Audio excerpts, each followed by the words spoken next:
حرانه ما كنتش عامله حسابي. لحد هنا هندسه. فكره ان انا قدرت اكون في ذا مامي جزء منه كان بيكون من الاول خالص انه في استراتيجي صغيره بحاول ان انا اعملها. جزء منه ان انا ديلوجنال كفايه ان انا مؤمنه انه اقدر اعمل حاجات تانية ما حدش عملها، وجزء بصراحه منه حظ. بس جزء استراتيجي هي فكره ان انا كنت بحاول اخد كل فرصه قدامي ان انا اتعرف على ناس، ان انا اطلع بره الكومفورت زون بتاعتي، ان انا اروح اماكن ما روحتهاش قبل كده. انا عارفه انه مريح جدا ان الواحد يكون في نفس المكان اللي هو فيه في الكومفورت زون بتاعته في الحاجه اللي هو عارفها.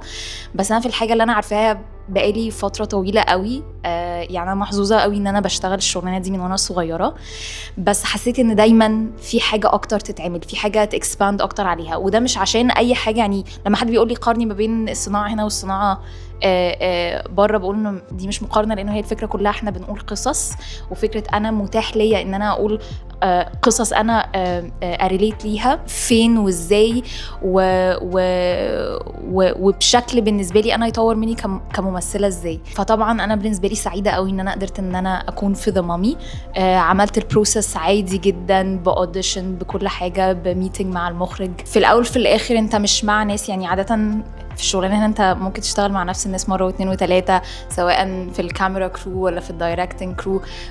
فانت بتتعامل مع ناس لاول مره بشكل مختلف، ما بتتكلموش نفس اللغه، النظام نفسه مختلف، الطريقه اللي انت بتاخد بيها الاوردرز مختلفه. طبعا هي كانت حاجه تشالنجينج، بس ما كانتش تشالنجينج بشكل سيء، بالعكس انا حاسه ان انا اتعلمت حاجه كتيره قوي على مستوى انه ازاي الواحد يكون منظم اكتر، ازاي الواحد يكون ملتزم اكتر بحاجات معينه. اكتشفت انه انا برضو كمي محتاجه مساحه ايه اللي تسمح لي ان انا ادي بشكل كويس ولائق بالعمل اللي انا فيه كتيم وورك. يعني ايه اللي مطلوب من برضو من الناس اللي حواليا، انه كلها اكتشفت قد ايه انه في حاجات كتيرة قوي احنا ممكن، او انا ممكن اكون حسيت لفترة طويلة ان هي معتمدة عليا انا بس كممثل، بس اكتشفت انه لا، انه كل واحد ليه انبوت في انت بتبرفورم ازاي او بتأدي ازاي. فدي كانت حاجة كبيرة قوي. اعتقد فيلم ماما هو اول فيلم رعب اعمله، اخراج ناجي اسماعيل. الناس بقى اللي ما شافتش الفيلم دي غلطتكم، لانه الفيلم طالع بقاله كذا سنة، فهي المفروض انه ماما يعني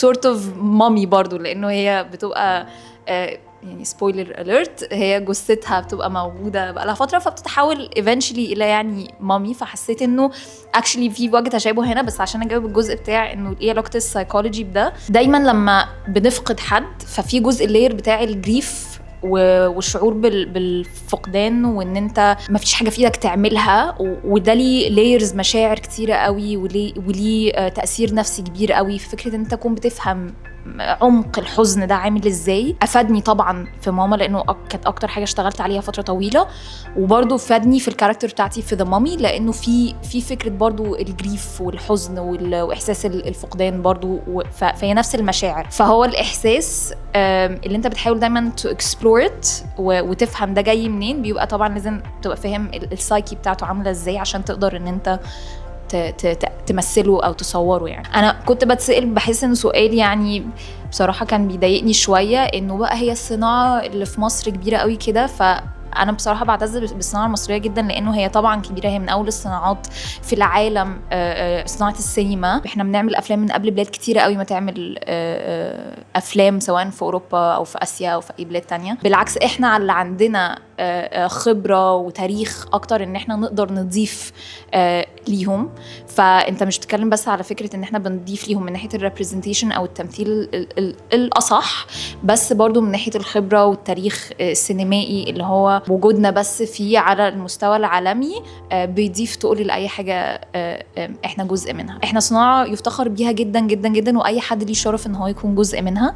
فقصدي انه انا مش عايزة ان احنا نكون بنعمل الاحتفال ده بانه ايه ده احنا دلوقتي بقينا في هوليوود ومش عارف ايه. لا، احنا دلوقتي عندنا بناخد حقنا في ان احنا بنمثل احنا مين وثقافتنا عامله ازاي، عشان محدش تاني يفرض رؤيته هو عليها. الميوزك بالنسبه لي جزء كبير جدا طبعا من شغلي. يعني انا دايما كنت بقول حتى لحد up until that point انه انا كنت بعمل المزيكا علشاني، بس انا بمثل عشان الناس اكتر. بس طبعا هي جزء كبير قوي من تحضيري حتى كممثله. وانا بصور ذا مامي كان في اغنيه معينه بسمعها اسمها دوغوود بلوسم بتاعه فيون ريجن. بالصدفه ما كنتش عارفه هو ميوزيشن ايرلندي واحنا كنا بنصور في ايرلندا، بس يعني في حاجه في الاغنيه بتلمس قوي الشخصيه اللي انا بعملها ليلى، من الناحيه اللي انا كنت بقولك عليها، موضوع الحزن والاحساس بالفقدان والندم. انا محظوظه ان انا قدرت اعمل كذا فورمات، لانه طبعا يعني هو في كذا شكل الواحد يقدر يقدم بيه فن. فانا مبسوطه ان انا قدرت ان انا اعمل فويس اوفر وامثل في افلام وتلفزيون واعمل مزيكا وكل الكلام ده. طبعا انا اول حاجه بحبها هي السينما اكتر من، يعني هقولها عادي، اكتر من التلفزيون. بحب السينما قوي.